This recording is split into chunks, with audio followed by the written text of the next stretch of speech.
All right, we are back on the Media Virus podcast. The podcast 233 is the number podcast that this is for us, and we are sitting down today with Brooke, and Brooke is here to talk about Ibogaine. And if you've never heard that word before, I think it's okay. I had never heard that word before. Having the first conversation of what Ibogaine, what Ibogaine is, what it's for, and the way it was, I guess the way he presented it to me was like it's kind of like ayahuasca, but not as fun. And Yeah. I don't, I've never had, and ayahuasca doesn't sound fun to me. You know what I mean? Like that doesn't sound like a good ass time, in my opinion. But I know that a lot of people have touted, that, but I've never heard of this.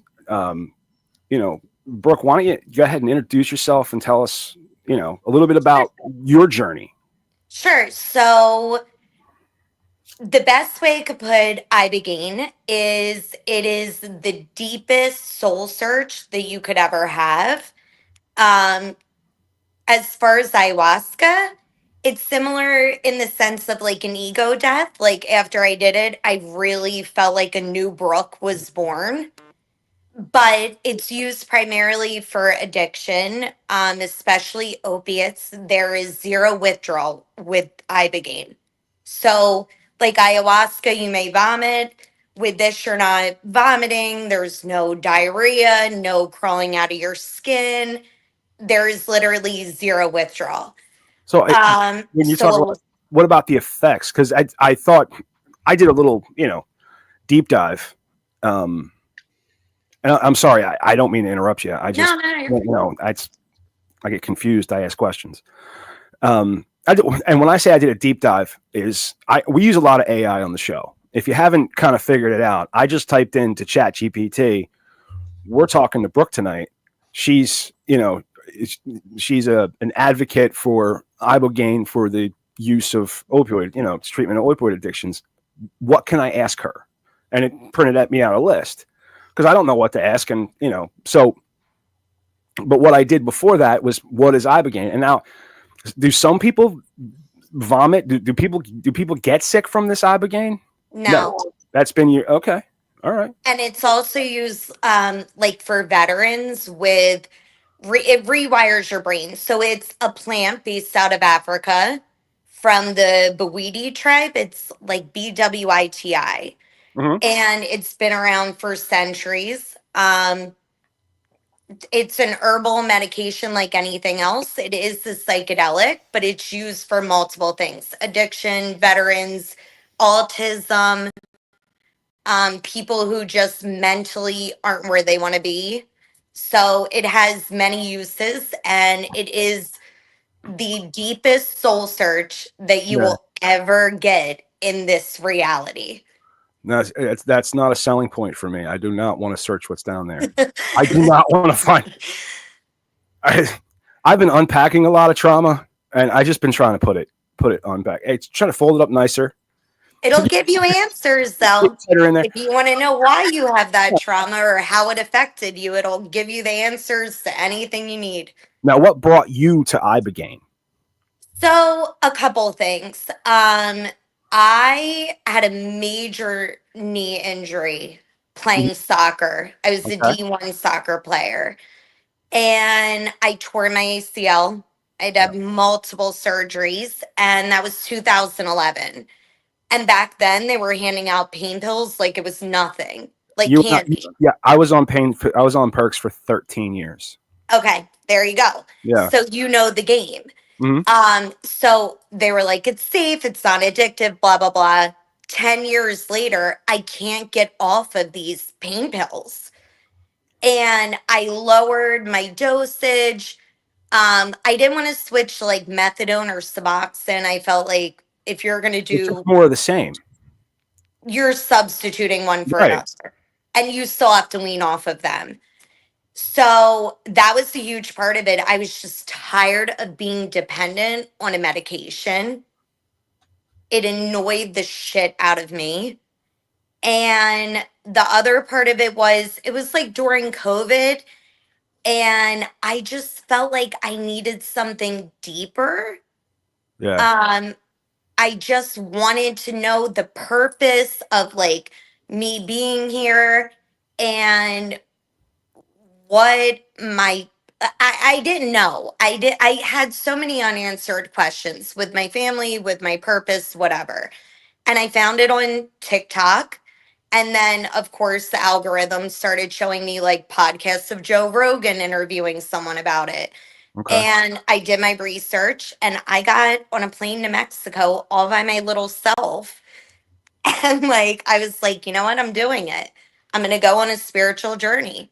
And it changed my entire life. So let me ask you this question. What it's not on the prep sheet. While you were dealing with the substance that you didn't want to be on, how was your pain? Do you feel like the pain persisted? No, No, it was just okay. it was, I mean, to a point, like even now, my legs will still hurt, but I was using it as an excuse and a crutch.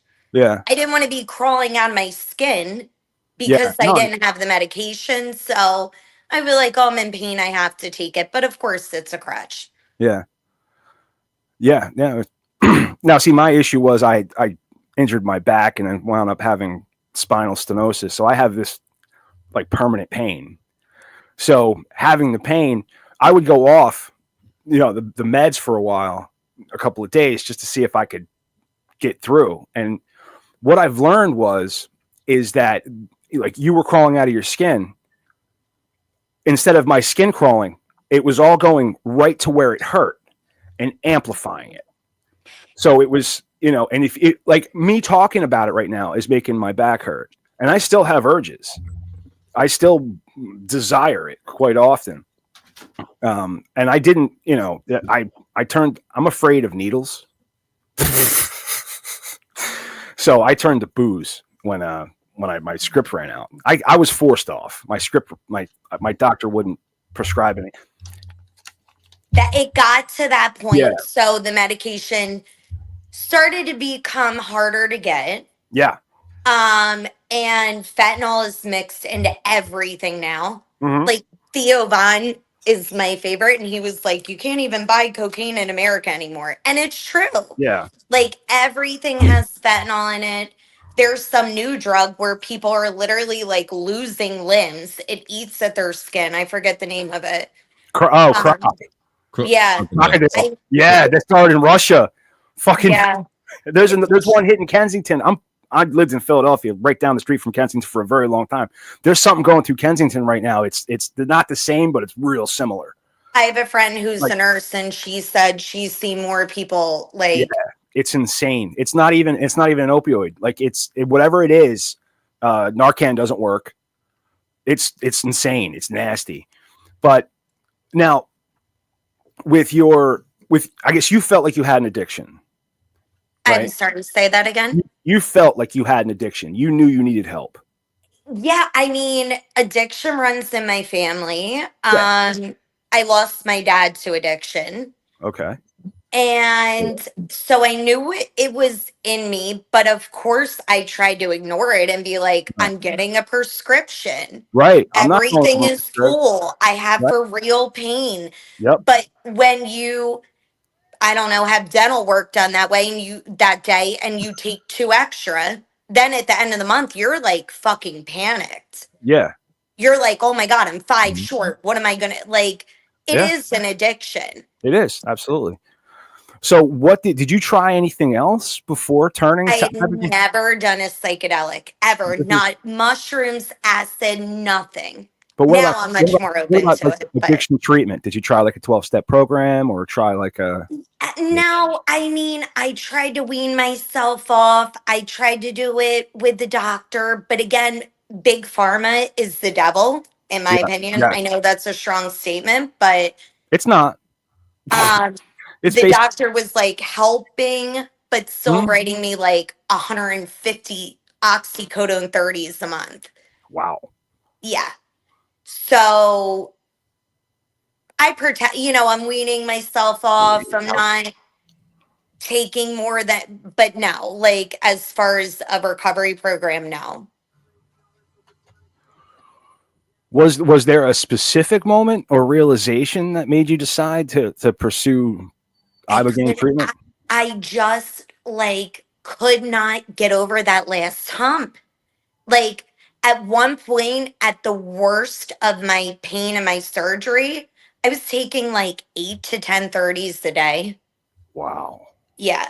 So I like got down to like two a day, but I just couldn't get over that hump. And I was so tired of it. Like, if a friend called me and said, "Hey, you want to go to Florida this weekend?"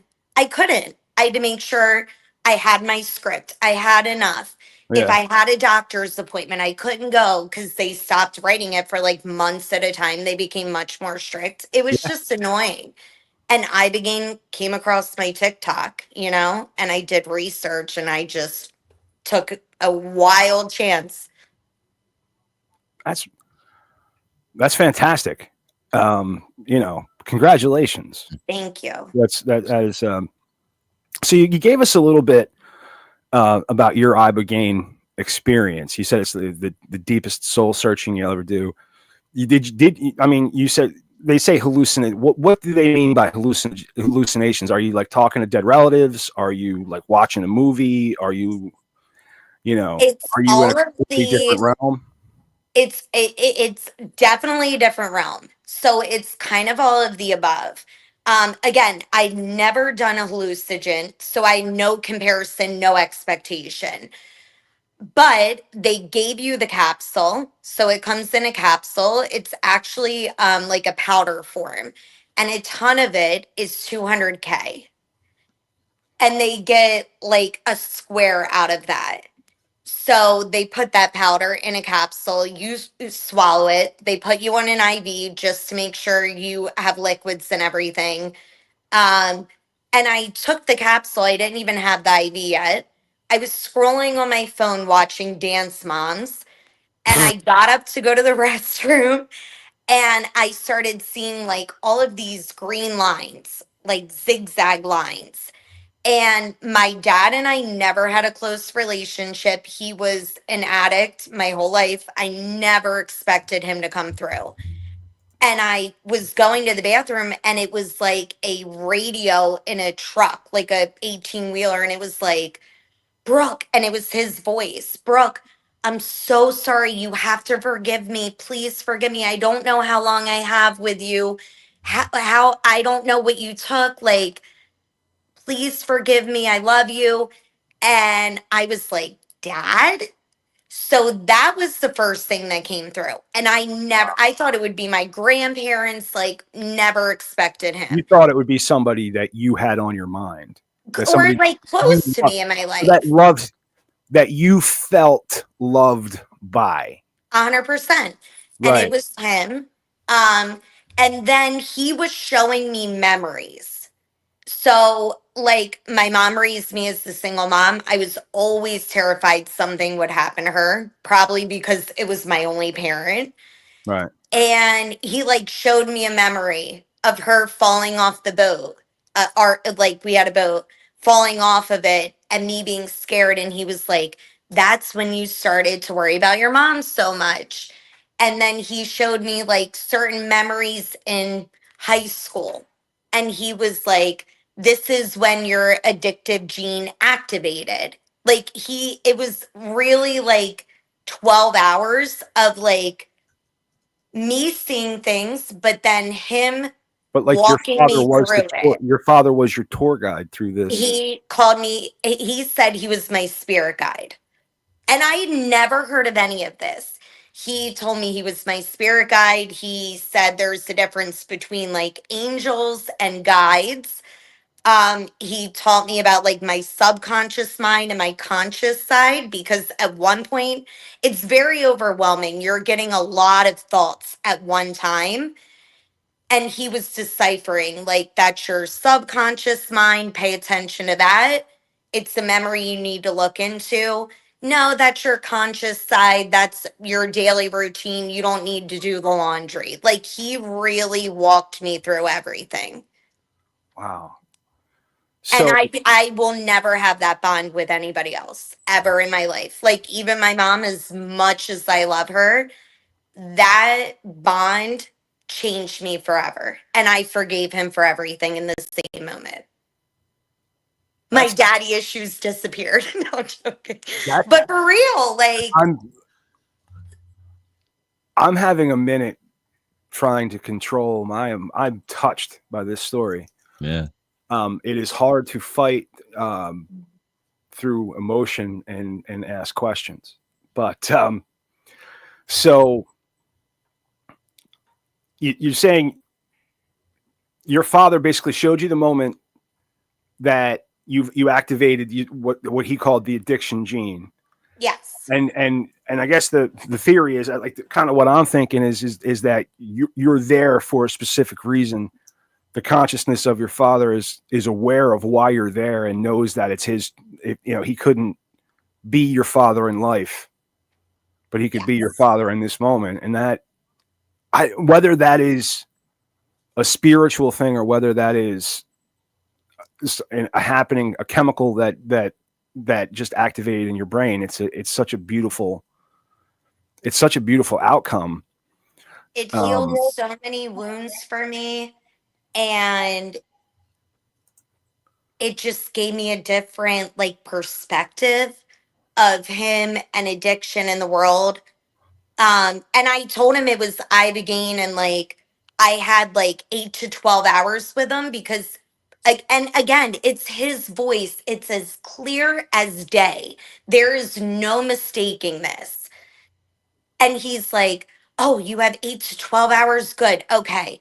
And like, at one point, I was crying, and my grandmom, who's like an angel of mine, was like, "Stop crying, Brooke." And he was like, "Let her cry, let her feel it." Like, he just felt like a protector for the first time in my life. And yeah, it was just, I've never had anything like that. I don't even know how to explain it. You felt the energy. He like introduced me to people on his side of the family that had passed, like his mom, his one sister, her husband, who I didn't even know. Um, and like, I saw them, and then when I got out of it, I was looking at pictures, and it was like those people. yeah, Like, there is no mistaking it. This is not like a mushroom trip. This is not like for the faint of heart. This is for real, for real. yeah. He told me my dog passed away. I have another one now, thank God. But he told me the day he was like, "You don't want to know," and I was like, "No, I do." The dog died on the day he told me. Literally, the date that he told me. That's It's like, there, I saw the other side, and there is no denying it. It will show you the other side. so.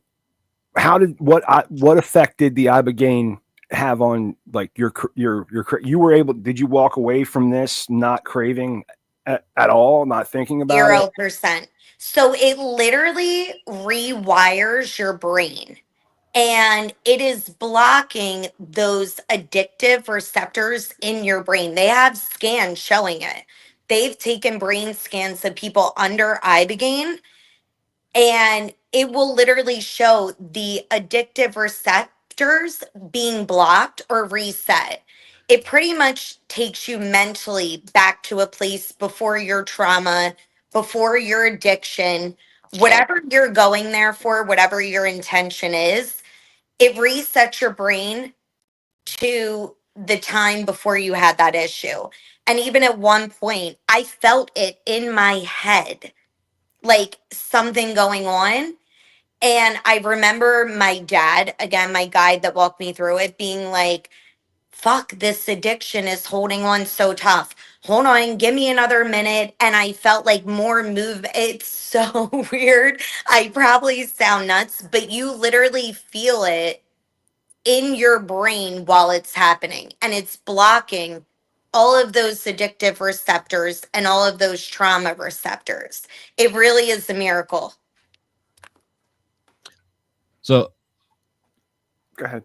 just listening to your story, it had to be really poignant. You said you were shown the moment that your arc of addiction started. Yes. I won't be so personal as to ask what that was, but did it surprise you? Actually, yeah, you What can it was? ask. It was at a high school party, Yep. and somebody was like, "Oh, can you sell me a pill?" And I had no idea that they were worth money. Again, this is 2011, 12. Like, I didn't know. So I just gave them one, and they got all like loopy, and they had taken the whole one. And I was only taking like quarters or halves at that point. And I wanted to feel the same way. It was like, they look like they're having a good time and having fun. And I took a whole one. And that's like literally where it started. So up until that moment, you were consuming, but very small doses. Yeah.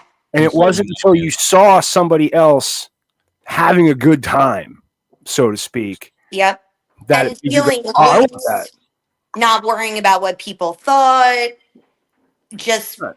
like a good vibe. And I wanted that. Did it surprise you? Yeah. I always I lied to myself. You know what I mean? I thought like addiction comes in all forms. It can be a lawyer, a doctor, a junkie on the side of the road. So I really just told myself like, no, it's just the pills and whatever. And no, it really was me trying to escape and look to be numb, to not feel the pain that I had from my childhood or whatever it might have been. Right, because it kills all the pain. It does. And you don't care. You're numb. You don't give a shit about anything. Dude, But the Ibogaine confronted the real reason. Yeah. I mean, when Mike first met me, I was still a little active in my addiction, and he'll tell you the horrible shit that I would say because you don't care. You don't care. You don't care. And you don't care about anybody's feelings. You don't care about your feelings.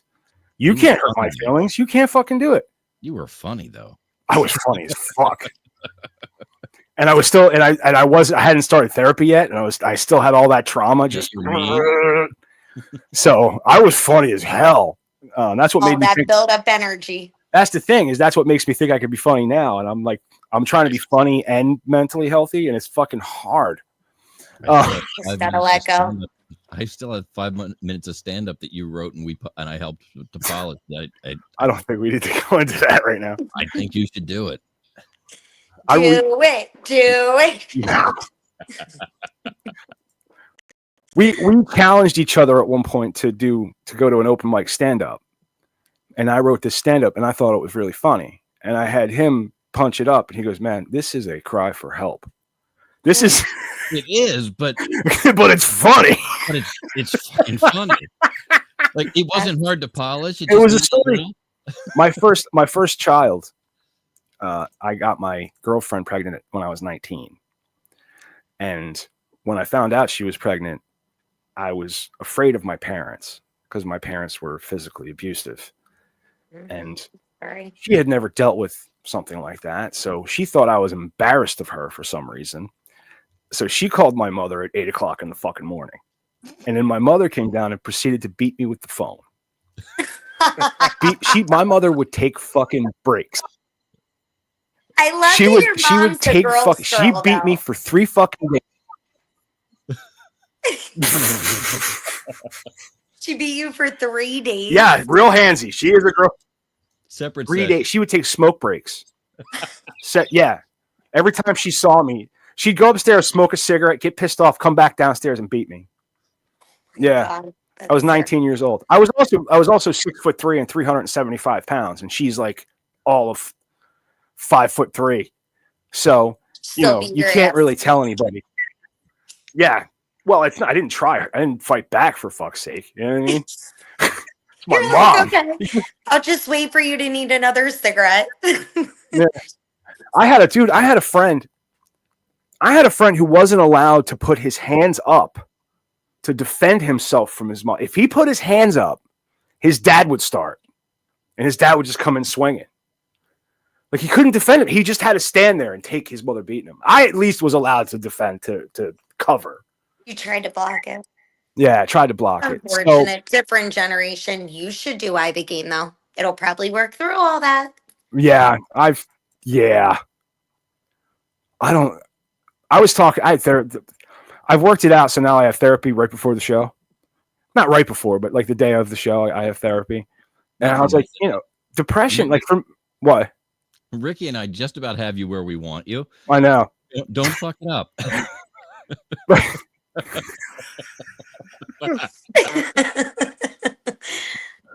But like, I was having this discussion. I'm like, for me, like, depression is a state of being. It's not like you said. Oh, before the trauma, I would be mentally 3 fucking years old. You know what I mean? Like, I would be like, Yeah. But so you said that there were no side effects to the Ibogaine. Like, once the Ibogaine effects wore off, or did you have some effects? My legs hurt. That was the only thing. So in it, you don't sleep for like 2 to 3 days. It's what's like meth and coke, not an upper, like a yeah, they're upper. Yeah. So you don't sleep for a couple days. I would say like 2 to 3 days totally out of it.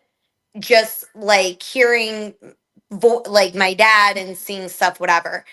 After that, my legs hurt really bad for like 2 months. I had heating pads on my legs pretty much 24/7.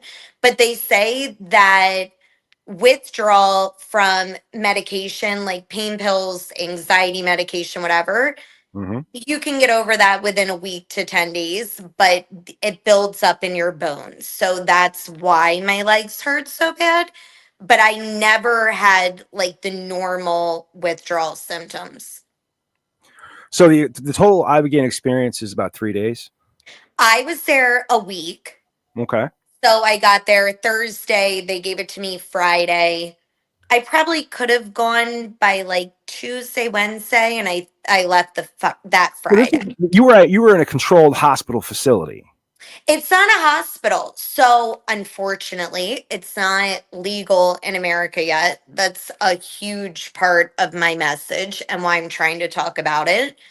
It's legal in so many countries, Mexico, all over South America, Russia, Japan. And so I went to Mexico. It wasn't like legal in Japan.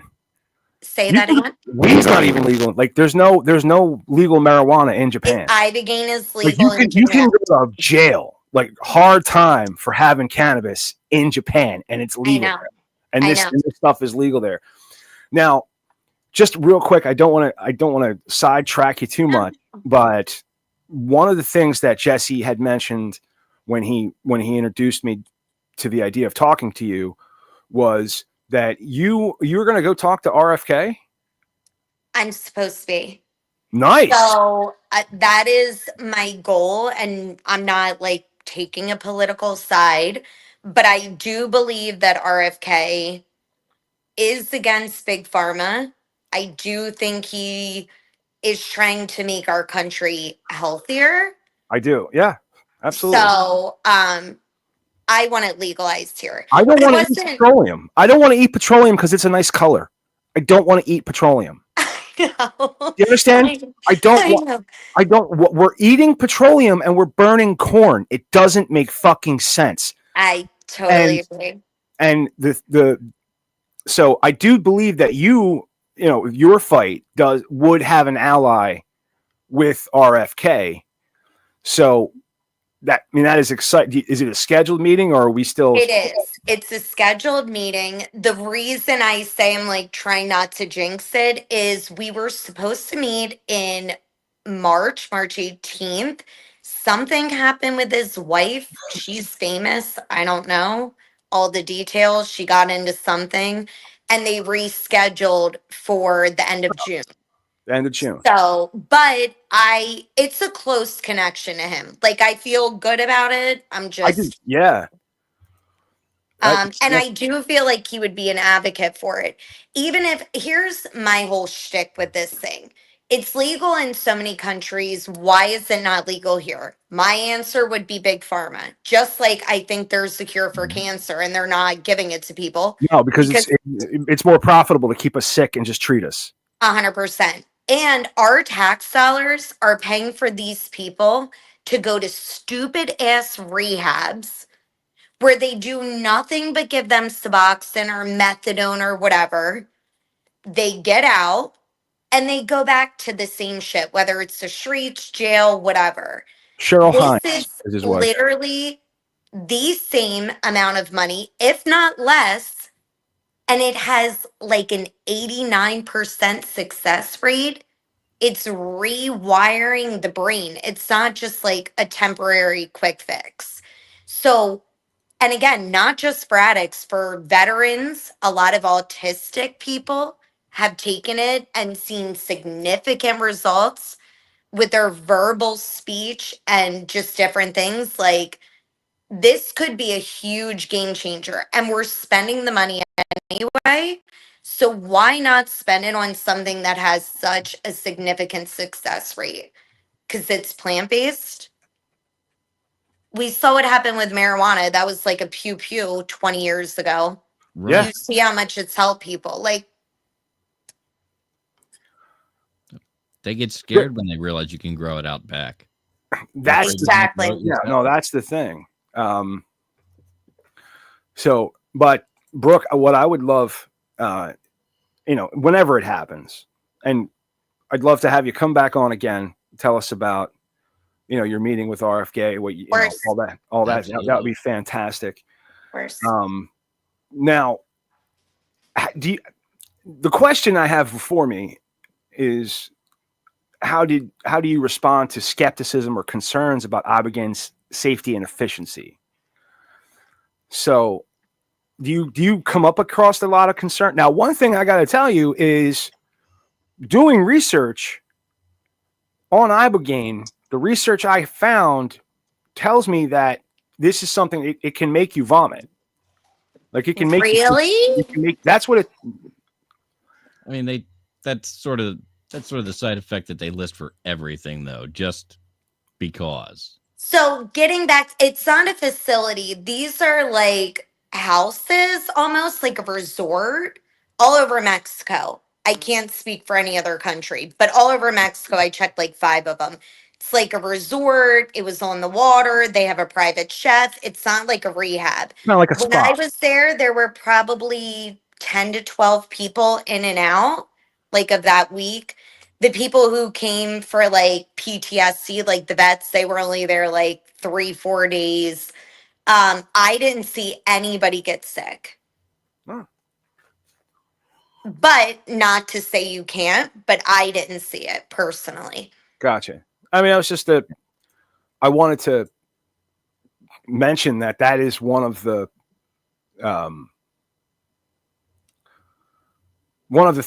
that's going to be an obstacle to getting acceptance. I'm looking. I haven't had much skepticism other than when I talk about like I saw the other side, or like, which I did. Nobody will ever convince me that I didn't. Like, I felt the energy, I saw it. I lose people a little bit then where they're like, yeah, okay, it's on another realm, like, relax. But their success rate is so high that I don't know how people could question it too much. Right. I lost the question I was going to ask you. I'm sorry. You're good. Might have been my fault. No, I'm an idiot. That's the problem. I can vouch for him. Yeah. Hey, you're supposed to be supporting him, remember? I am. Okay, good. Go ahead. Oh, I thought you had a question. I don't. I was working that way. Gotcha. So the next question you kind of already answered. What changes would you like to see to how addiction treatment is approached? We've kind of just went over that. So, I mean, I guess what advice would you give someone considering Ibogaine? For Do it. for I any, would recommend it to anybody and everybody. Just go ahead and do it, and you'll feel better. 100%. It like again, I don't know how to put it in words, but it literally rewires your brain. Like I have been through a lot since I went to Mexico.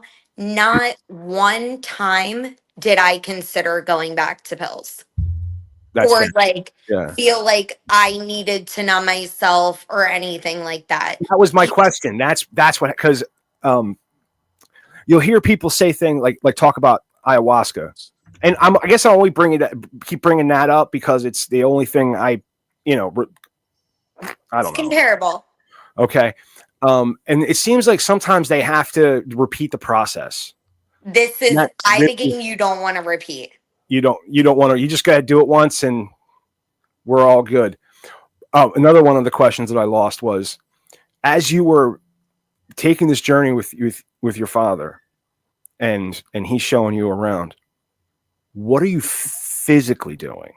Like, what's your physical state? Are you laying in bed? Which is kind of why I asked if it was like a hospital. Like, are you laying in bed? Are you functioning around the room? Like, can you perceive the physical world on top of what's happening? Yes. So you are coherent. Like I was smoking cigarettes, which I did quit smoking after it for like a couple months, like 3 months, and then I went back. I didn't drink for a couple months, but you're totally aware. You can talk, you can move, you kind of walk at a slant. You walk a little bit funny, but you can smoke, you know what's happening. You're just hearing all of these things and like visually seeing stuff. So you kind of want to lay down to get the message. You don't want to be too distracted, but you know everything going on. That's fascinating. It is. Yeah, I laid like in the bed in that room and like listened to like music and whatever and just zoned out. But I was aware of everything. I knew everything going on. The nurses kept coming in. They have like a full staff. Again, not like a hospital, but they have like a doctor there, a couple nurses, to give you medication too. Like when I was coming off of it at the end, I started to get anxious. Like it was too much at one point. There was so much coming through. And like they'll give you like, I don't think they give me a Xanax, but like whatever, Dilanopid, I don't even remember what it was called. Something for anxiety. Like they're checking on you the whole time and you're talking to them. You're totally coherent. So there are people in caring for you. 100%. Yeah. Okay. But you're not in a hospital. It doesn't feel like a hospital. I'm getting it, but I just want to, like, the oversight. There's somebody, they know you're going to be anxious if you took the pill at noon on Tuesday, sometime on Wednesday, you're going to be really anxious. They're sitting there with something to help you out with that. Yes. And sleeping, they give me sleeping medication. Yeah. And they're making sure that you're not, I'm sure some people have, there's got to be some sketchy situations there where people might be afraid, be freaking out a little bit. Might not be able to handle what's going on. I feel like that would be terrible. Like, dude, you're saying things that kind of like soul searching and, and all this and seeing where my problems, that's all sounds fucking terrifying to me. It is. It's not for the faint of heart. Right. So if somebody is maybe, a little bit, you don't seem to me like you are faint of heart, but maybe somebody maybe a little bit less, or maybe do you feel faint of heart, or do you feel like you're courageous in everything that you do, or do you feel like this was just something you knew had to be done? It was almost like something was telling you to do it, or how did it? Go ahead. I'm sorry. How did it what? Like how? I don't even really know. What was my mindset going in? Yeah. Like, I'm an Aries. Was there anxiety there? Of course, I'm going to Mexico by myself. And like my mom offered, and like I didn't want to take it. Like I was like, no, I'm going. But of course I was scared. I had no idea what to expect. Um, when I was there, one girl freaked out, but in Mexico, everything is legal. You can literally walk into a pharmacy and buy whatever you want. And she kept sneaking out and going to the pharmacy. And I think she was buying stuff, but it was a Russian girl. She was the only one that I saw freak out. Everybody else was pretty chill.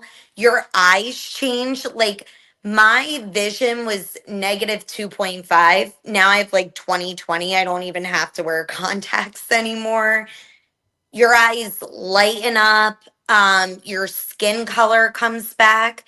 Like I feel like I was very gray before, as well as everybody else there. It's like a new birth. I really don't remember anybody freaking out except the girl that I think was getting high there. You think she was going to pick up something? 100%. I don't know if it was Suboxone because she didn't feel. I have no idea. She said she was on fentanyl, which I know the fentanyl withdrawal is much harder. But yeah, I don't know. That was the only person I saw freak out. Everybody else was pretty chill and like spiritual. That is, well, that's a hell of a story, Brooke. And I wish you luck in your fight, your crusade. Thank you. That's kind of an off-putting word in 2025 too, isn't it? Crusade. No, it's not. It is a crusade. Like I really, from the bottom of my heart, believe it could save so many lives. I really, really do. And I don't want to like gatekeep it. No, right. Yeah. So did you want to give a shout out to your IG? So yeah, it's reach out to you. Yep, it's B Lynn G, like girl, X3. Okay. If anybody has any questions, I have like the name of the facility I went to. I have the owner's phone number, their phone number. It's 7,500. I don't know if anybody wants to know that. If you're paying out of pocket, but pills I can buy for $7,500. What? No, I'm sorry. I couldn't help it. Why do you think that's a lot? I mean, it is a lot of money, but in the big picture. The joke was, you know how many pills I can buy for $7,500? That's true. That is true. So that was like, it's when people ask me why I don't get my Delaware medical card. And it's like $200. And you know how much pot you can buy for $200? Seriously, you're like, I don't need your medical card. I'll buy some weed. Worth every penny, though. But if anybody has any questions, you can like DM me. I'll answer any questions that you might have. Again, all addictions, cocaine, crack, uppers. But it is specifically like. I don't want to say that. There's something to it's really good for opiate addiction because there is no withdrawal. And I feel like the withdrawal is people's biggest fear going through it. The rewiring is a big deal too. I mean, that happens with other things that maybe not so positive, but like I've known people that have had strokes and their personalities change as a means of how they were disconnected and where their brain had to regrow a pathway to continue to function. So it will sometimes come out as a personality change, and it's striking. Sometimes it's positive, sometimes it's negative, but not for nothing. That's what opioids, that's what they do. They rewire your brain. So it changes your relationship with pain is what it does. So something that rewires your brain just to put it back. It's not. It's almost it's it's almost like reversing. Yep. That's how I would see it. You're reversing the damage done. You're literally going back to a time before you ever took a drug, pill, whatever, or before you had that injury in your brain or that trauma. It's literally a reset. Yeah. Well, it is something for And people should know too, like, it is funny. There's certain foods I can't eat. Like, I used to eat ramen all the time. And I think because it was like a quick thing, but I was like taking pills, can't eat ramen. My eyesight changed. I can't put anything like, I have a hard time taking medication now. Like, if I feel it will change you. It literally resets you to like you've never done a drug before. It's really weird. Then you can go get the first hit, all over. Yeah, then you don't do that. Not with pills, with something else. But yeah. That was I don't know if you're familiar with the band No Effects, but their bass player and singer's name was Fat Mike, and he went to rehab so that the drugs would kick in better. Yeah. He now has quit. Like he's you get to a certain he's like for real. Right, and No Effects is no longer a band. They've dissolved, but but he went to rehabs just so the drugs would work better. And I'm sure they would. Like if I did a type, I'd probably be falling over. Yeah, it's best not to think about that. But I'm excited for you to you've got a cause, you've got a purpose in life. Yeah. And you've got a new life, and that's the whole story is fantastic. Thank you. And you've probably been the most interesting guest we've ever had. Oh, I love that. Thank you so much. That's so sweet. Engaging nonetheless. And we do appreciate your time. Thanks for coming on. And, thank you for having me. And after I meet with RFK, I'm going to message you. All right. I'm going to. And if you want me back on, I'll give you all the details. Maybe we'll get a legalized here. Have you back on. We're gonna tout tout Ibogaine again, and talk about your meeting with RFK, how that what your thoughts are on that. That's going to be fantastic, and I'm glad we got to you before anybody else did. Me too. Yeah. Thank you. And I'll never forget you. If I make it on a billboard somewhere, I'll be like, do you know where I started? I started on the Media Virus podcast. Yes. That's and right. I'm going to call it out. Well, thank you very much, Brooke. Thank you, guys. Have a great night. You've been terrific. Thank you so much. Bye, guys. Bye.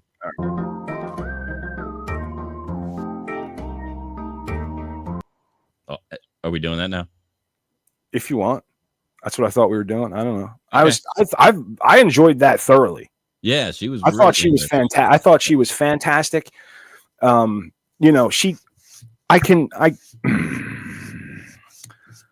not in the way just the way she put it. It's not that she lost me when she started, the spiritual thing. It's just that, I know that we have a third eye. Yeah. And you need something. It opens up and you kind of, I want to believe it. Yeah. Let's put it that way. I want to believe it. You have to be there. Yeah, I want to believe it. I'm never going to have $7,500 to shake loose. So, and if I did, I would spend it on the show. So I wouldn't go make the show worse and cure my trauma. You know what I mean? I just need some of it to stay funny. God damn it, Matt. $7,500 ago, you were fucking funny. Right. What the fuck happened? Well, they rewired my brain and now I'm normal. But we're gonna fucking steady job and quit the show. Jesus Christ, man. Oh man, don't bring that evil on me. Don't bring that evil on me, Mr. Microtaurus. Oh well, we're getting ready to run into C block time, and somebody's gonna get out and holler to the guys. Well, I shot out the link. We're coming up with Big Daddy. We're gonna see the Pirates' newest recruit. We're gonna go on a saga for a meatball sandwich, and Big Daddy's got some questions to ask us. I have a question. for the ages, really. Ooh. Because, I mean, if Right. stick around, you'll find out what it is. I think it's probably the most philosophical question I've come up with for the show. Wow. So intrigued. we got that going on. And yeah, check us out in C Block, guys. Right. Thanks for sticking around. Here's the rest of that song. That's not it. That one. That wasn't it. Mouse move. This episode of the Media Virus Podcast is brought to you by 302-46 Voice. That's 302-46 Voice. If you want my voice on your project, dial 302-46 Voice today. Don't forget to check out our sister show on the Media Virus Podcast Network, Stepmoms Without Children. Join Ricky Rockdeff as she takes a deep dive into the fascinating people she meets and thinks that you should meet too. Find Stepmoms Without Children at themediavirus.com, Spotify, Apple Podcasts, or wherever you get your fine podcasts. Special thanks to mysportsreports.com and delawaresports.com, delivering regional sports coverage straight to your devices via stream and podcast. Learn more at mysportsreports.com and delawaresports.com. If you wish to sponsor the Media Virus Podcast, email your contact information to pml@themediavirus.com with the subject line sponsor, or leave us a message at 646-VIRUS01. On behalf of the infection team and our feckless leader, Maddie Rockdeff, I'm the Reverend Professor Mike Latoris, coming from to you live high atop Uncle Butch Studios, with one hand firmly on the pulse and the other clawing for a shred of sanity. This has been the Media Virus Podcast. We'll be back next week. Find us at themediavirus.com, on social media, or download us now from your favorite podcast platform.